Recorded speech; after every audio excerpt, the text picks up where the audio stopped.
Disney Princess Brave, Merida's Wild Ride. It was a soggy, stormy afternoon. Merida sat in the stables reading from an old book of Highland Tales. Look, Merida said.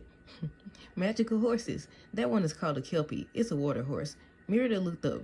The sun was coming out. Come, lad, she said to her horse Angus. Let's go for a ride. As Merida and Angus reached the woods, a flash of gray caught her eye. Merida guided Angus to a clearing. In it stood a magnificent gray horse. Breathless with excitement, Merida whispered to Angus, I know that horse is magical. The horse lowered his head as Merida approached. Patting his nose, Merida swung onto the horse's back. She didn't have a bridle, but she knew she could guide him with her hands wrapped in his mane. The horse bolted, but Merida wasn't frightened. She had been around horses all her life. Merida tried to calm the horse, but he ran on. They were headed toward a large loch, a deep, dangerous lake.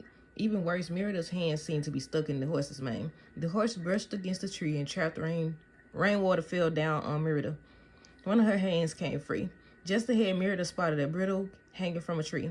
Merida stretched to reach, but it was just beyond her fingertips. Angus, the bridle, she called. Merida looked up at the sound of a whiny. Angus galloped up next to them, and he was carrying the bridle. He tossed it. Merida caught it with her free hand and slipped it over the horse's head. With the reins in her hand, she guided the horse to a path that led away from the cliff's edge. As they reached the shore of the lodge, the horse finally slowed to a stop. Merida was no longer stuck. She jumped off and removed the bridle. The stallion galloped down the shoreline. Back at the stable, Merida looked at the book she had been reading. She found the legend of the kelpie. Once a bridle is put on the kelpie, the water horse will do your bidding, she read. She looked up at Angus. Was it possible? Had she been riding a kelpie? The end.